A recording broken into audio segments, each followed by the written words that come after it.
Hello बच्चों, कैसे हैं आप लोग। उम्मीद करते हो कि मस्त होंगे, स्वस्थ होंगे, ज़बरदस्त होंगे और अपनी वे पढ़ाई में मन ला के पढ़ रहे होंगे। तो मैं आशा नहीं बल्कि विश्वास करता हूं कि आप लोग का पेपर अच्छा ही हो और आप लोग अच्छा पेपर करेंगे। पढ़ें इतने सालों से, इतने दिनों से, तो आप डेफिनेटली एकदम 100% कोशिश करिए लाने की। 100% कोशिश करेंगे लाने को 99, 99, 98, 97 नंबर तो आ ही जाएंगे, है ना। क्योंकि ये बात तो होती रहेंगी, लेकिन मैं किस विषय पे चर्चा करने आया हूँ मैं आपको ये बताने वाला हूँ। चर्चा करने के लिए मैं आया हूँ कि आप एग्ज़ाम देने जा रहे हैं, तो एग्ज़ाम देने जा रहे हैं तो कौन बहुत बकलोलिया होते हैं सब। क्या करें सब ना कि जो है कि वो सब जाने कि हेमक 2 करना है तो हेमक 3 को करना, हेमक 4 को करना है, 5 ऐसे दिमाग ला ला के सब जो आता रहेगा वो भी क्वेश्चन गलती कर करके आएंगे सब। तो इसी छोटी सी 2 मिनट की बातें कर लेते हैं, इसके बाद बातें करते हैं आगे की। मैं आपको बता दूं, आपका जो क्वेश्चन 7 क्वेश्चन टोटल रहेगा। कितने क्वेश्चन रहेंगे? 7 क्वेश्चन। पहला जो क्वेश्चन रहेगा 1 नंबर का रहेगा, फिर 2-2 नंबर के 2-2 क्वेश्चन रहेंगे, फिर तीसरा क्वेश्चन 1 पार्ट में रहेगा, चौथा क्वेश्चन 1 पार्ट में रहेगा, पांचवा क्वेश्चन 2 पार्ट में, छठवां क्वेश्चन 2 पार्ट में। मैं समझाया नहीं सर, समझे? देखिए, अगर बात करें हम इसकी तो आप देखिए ऐसा कि चल भाई यहाँ तुम लाल ले जाए, चलो लाल ले लो, लाल लाल लाल लाल, ठीक है। मैं क्या करता हूँ, ये बहुविकल्पी प्रश्न आपको 6 को मिलेगा, 6 आपको करना, छोड़ना नहीं है। छोड़ना कहाँ का मैं अभी नीचे बता रहा हूँ। बहुविकल्पी में एक भी क्वेश्चन छोड़ना नहीं कि ये करिए ना वो करिए, ठीक है।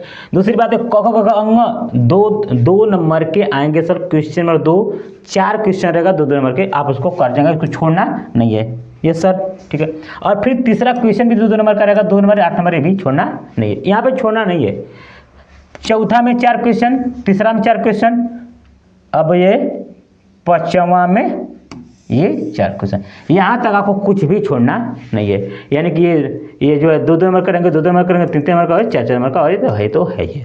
इसमें क्या है, क्वेश्चन नंबर 6 में, क्वेश्चन नंबर 6 में इसमें 4 क्वेश्चन रहेगा।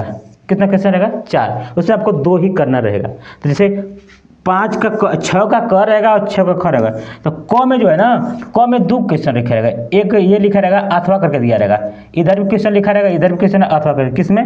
क में। तो इसमें से आपको एक ही करना रहेगा। अच्छी बात, ठीक है सर।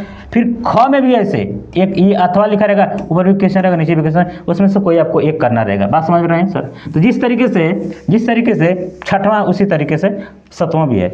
सातवां में कितने क्वेश्चन हैं? क और ख, यानी क दिया रहेगा और क्या दिया रहेगा? ख। तो ऐसी बात नहीं कि क में से क सिर्फ क करना है, क में 2 दिया रहेगा और ख में 2 को दिया रहेगा, तो क में कभी वो करना है, ख में कभी वो करना है, ठीक है ना। इसमें भी क में भी 2 दिया रहेगा, ख में भी 2 दिया रहेगा, तो क में कई को करना है और ख में कई को करना है, यानी कि कुल मिलाकर के इसमें आपको छोड़ने के लिए मिलेगा। यानी टोटल यहाँ पे कितने क्वेश्चन मिलेगा? 8 क्वेश्चन, जिसमें 4 करना रहेगा, क्योंकि क में भी 2 है, 1 करना है, ख में भी 2 है, 1 करना है, क में 2 है, 1 करना है, ख में 2 है, 1 करना है। बात खत्म। आगे चलते हैं, चलो जा सर आगे, एकदम सही चलिए आगे। चलिए बात करते हैं सिलेबस की थोड़ी सी। आपको अब सबसे बड़ी चीज़ है भाई कि एल्डिहाइड कीटोन कार्बोक्सिलिक अम्ल और विलयन बड़े बड़े चैप्टर हैं और 8 मार्क्स आएंगे, ये दिमाग में भर भर के जाइएगा। चलिए बात करते हैं हम लोग मोहब्बत वाली। चलिए ठीक है सर, ये देखिए बिलियन में आपको क्या क्या मोस्ट इंपॉर्टेंट है मैं ये बताता हूँ, ठीक है। हालांकि पढ़ना तो सब मेरे भाई, लेकिन जो लोग नहीं पढ़ पाए, देखिए वो क्या करेंगे, राउंड का नियम, आँखें आँखियाँ, दिलवा दिलों के भाग, हर में क्या करेंगे ना, दिमाग में बैठा जाएंगे। और हेनरी का नियम, जिसको कहते द्रव में गैसों की बेहता, यानी गैस द्रव में गैसों चक भर के जाएंगे बेने, ठीक है। तो ये हो जाएगा विलेयता किसकी? द्रव में, जिसको बोलते हैं हेनरी का नियम। किसका नियम? बनरी का नियम नहीं, हेनरी का नियम। किसका नियम? हेनरी का नियम, हेनरीज लॉ, है ना, हेनरीज लॉ।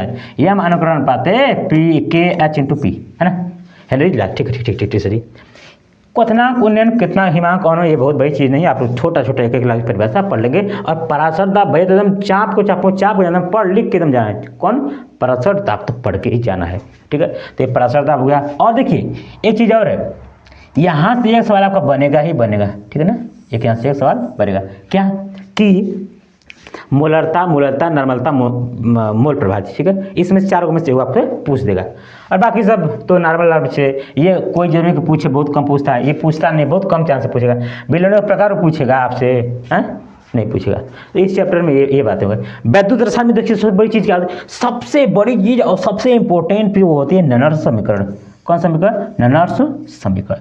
ननर्स समीकरण में आता है कोलराउस का नियम। किसका नियम? कोलराउस का नियम। देख कोलराउस नियम कहाँ गया? ये है कोलराउस का नियम, ठीक है। और एक इस पे सवाल देगा ईएमएफ वाले में। किस पे? ईएमएफ वाले में। अब बाकी सब नॉर्मल चीज़ें हैं, पूछेगा तो पूछेगा, नहीं पूछेगा तो कोई गारंटी, लेकिन इन सबों की एकदम निश्चित रूप से गारंटी है। हालांकि वो मोलरता चलाता है, ये सब नहीं पूछेगा, पूछेगा आपसे यही पूछेगा। सेल पढ़ के जाएगा, एक वो सेल पढ़ लीजिएगा, उसी में 3-5 करके बना के लिख लीजिएगा, सेल वाली बात। बाकी गिब्स फ्री ऊर्जा, ये भी छोटी सी बात है, एक लाइन में मैं पढ़ाया हूँ। आप अब वीडियो देखने का समय अगर हो तो आप देख सकते हैं। बाकी ये सब बाकी सभी नॉर्मल चीज़ें। तो जिस पे मैं क्या कर रहा हूँ, हाईलाइट कर रहा हूँ, वो समझिए कि बहुत ही इंपॉर्टेंट है। बात समझ मेरे सारे चलिए एक इसकी बात भी कर लेते हैं थोड़ी सी, ठीक है।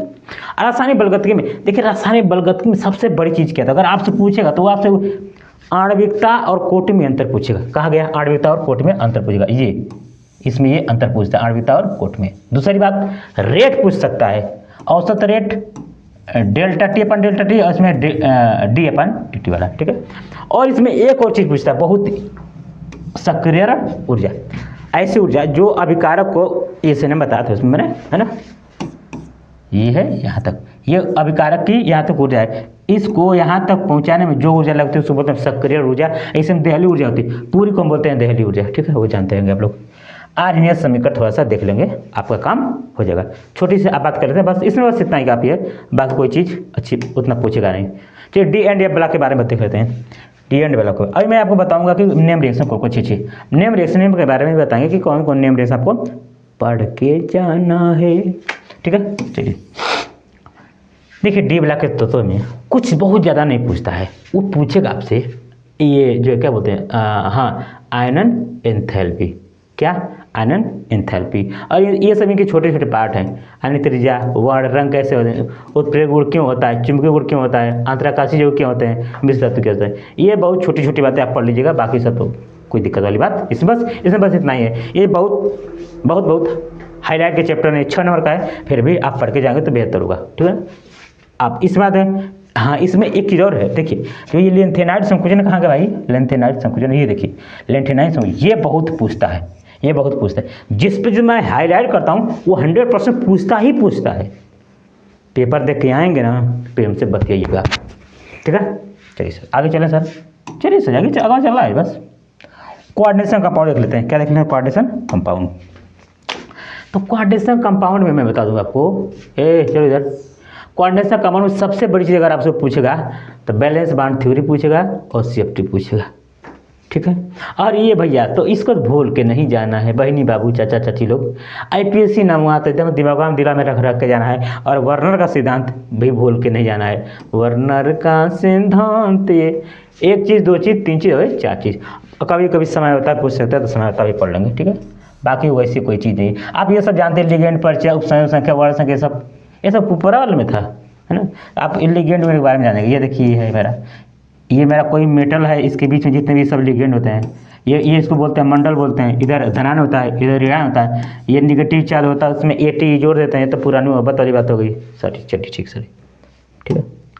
अब चलते हैं इसमें। देखिए भाई, मैं एक बात बता दूँ आपको, सीधी सी बात, आपको लगता है कि बस छोटा सा लिखा है कि बस ये बहुत, चलो आपको लगता है कि वैसे ये नाम पद्धति लिखा है और भौतिक गुण, रासायनिक गुण लिखा है, बस 2 हेडिंग है, काम खत्म है। लेकिन भाई बहुत बड़ी बड़ी हेडिंग है ये सब, इसके अंदर घुस जाएंगे। इसके बारे में हम कुछ कह ही नहीं सकते आपको कि आप ये छोड़िए वो पढ़िए, सब कुछ पढ़ के जाना है। ऑर्गेनिक केमिस्ट्री आपको धुआं करके जाना है और धुआं करके आना है। मैं इसमें कोई ट्रिक नहीं मार सकता हूँ, ये पढ़ लीजिएगा, ऐसा। इसमें आपको पूरा सब पढ़ के जाना है, ठीक है। वो तो फिजिकल समय बताए, लेकिन इसमें हम कोई ट्रिक आपको नहीं बता सकते। इसमें जैव अणु हो गया, इसमें सब चैप्टर में आपको सब कुछ पढ़ के जाना, क्योंकि क्वेश्चन कहाँ से उठा देगा इससे कोई गारंटी नहीं है, ठीक है। तो ये सेकंड पार्ट जो है उसमें वही पढ़ के जाना है। थोड़ी सी बात कर लेते हैं नेम रिएक्शन की। भाई देखिए कुछ नेम रिएक्शन के बारे में आपको बता दूं, जो कि पेपर में 110% फंसेगा ही फंसेगा। ये ऊर्जा विक्रिया एक होती है, कौन सी होती है, ऊर्जा विक्रिया होती है। कौन सी विक्रिया? ऊर्जा विक्रिया मैं बता दूँ, ऊर्जा विक्रिया में होता है एल्किल हैलाइड सोडियम धातु से क्रिया करता है। एल्किल हैलाइड किससे क्रिया करेगा? सोडियम धातु से क्रिया करेगा, तो उसको बोलते हैं ऊर्जा विक्रिया। इसी के बहन है फिटिक विक्रिया, एरिल हैलाइड जो सोडियम धातु से क्रिया करेगा तो हो जाएगा फिटिक विक्रिया। एक होती है ऊटज फिटिक, एगो आर एक्स रहेगा एल के ललाइड एन ने और फिर एक ए आर एक्स रहेगा, इसको हम बोलेंगे कौन सी विक्रिया, ऊटज फिटिक विक्रिया। फ्रीडल क्राफ्ट में 3 बहनें हैं, फ्रीडल क्राफ्ट में 2 बहनों ने, फ्रीडल क्राफ्ट एल कैलेसन, फ्रीडल क्राफ्ट ए सैलेसन। इसमें हम लोग क्या करते हैं, एक बार आर एक्स से क्रिया करवाते हैं, एक बार आर सी ओ से क्रिया करते हैं। इसमें एक्स निकल के आर जुड़ जाता है, इसमें सी एल निकल के सी ओ आर जुड़ जाता है, जो आप पढ़े होंगे तो जान रहे होंगे, ठीक है। रीमा टीमा नाम की 2 लड़कियां थी, वो बस में चढ़ी, सब उसको सुंघा दिया क्लोरोफॉर्म, बेहोश हुई चिल्लाने लगी सब। ये रीमा टीमा अभी क्रिया पढ़ के जाइएगा, ठीक है। रोजामुंडा विक्रिया एल्डिहाइड बनता है भाई, रोजामुंड में क्या बनता है, एल्डिहाइड बनता है, ध्यान रहे पीडीएफ सब पर याद देखिए आपको। रोजामुंडा विक्रिया कार्बोनिल अमीन विक्रिया, कार्बोनिल अमीन में आइसोसाइनाइड बनता है, क्या बनता है, आइसोसाइनाइड। ये ध्यान देखिए ये ठीक मेरे भाई। एटाइड विक्रिया देख लीजिएगा, टॉलुइन में जब भी CrO2 के व्यवस्था में क्या करवाते हैं तो फॉर्मल एसिटल एसिड लेकर तैयार, ये बेंजोल्डिहाइड बनता है, क्या बनता है, बेंजोल्डिहाइड। तो ये मैं जो रिएक्शन नाम अभिक्रिया लिखा हूँ ना, पेपर में आएगा तो देखिएगा कि आया था कि नहीं आया था, ठीक है। एक और बातें हैं, डार्जन विक्रिया। देखिए डार्जन विक्रिया सिर्फ एक जगह है, कहाँ पे बताएं, एल्कोहल से जब हम लोग एल्कोहल का RH का जब हम क्रिया करवाते हैं, किससे, एल्कोहल का जब किससे क्रिया करवाते हैं, क्या बोलते हैं। एक बात और बताना था इसमें और बातें कुछ हैं।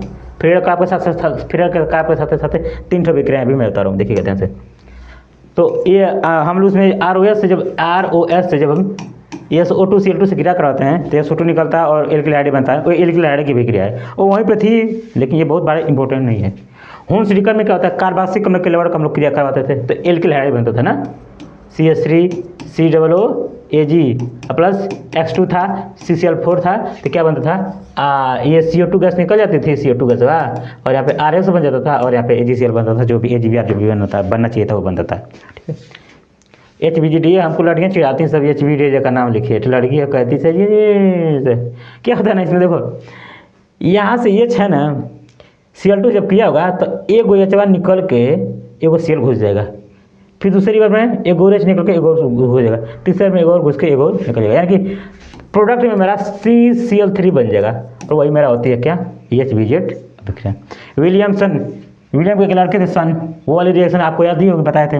गाटरमैन 2 टाइप की विक्रिया, देखिए गाटरमैन मन विक्रिया होती है, एक गाटरमैन कोच विक्रिया, कोच में क्या होता है, COHCl होता है कोच में, ठीक है। और गाटरमैन के साथ एक और होती है सैंडमायर, है ना, क्या होती है, सैंडमायर। एक गाटरमैन होती है, सैंडमायर होती है। तो ये बहुत मोस्ट इंपॉर्टेंट है। एक सबसे बड़ी मोस्ट इंपॉर्टेंट मेरे भाई, कि आप लोग मार्कोनिक का रूल पढ़ के जाइएगा, HBr वाला, HBr से जहाँ पे नेगेटिव पार्ट रहेगा वहाँ पे Br को घुसा दीजिएगा, आपका काम हो जाएगा। ध्यान रहे HBr के साथ अगर पैरासाइड लिख दे तो आप लोग एंटी मार्कोनिक आप लगाएंगे और कहीं पे एंटी मार्कोनिक आपने में लगाएंगे सर। और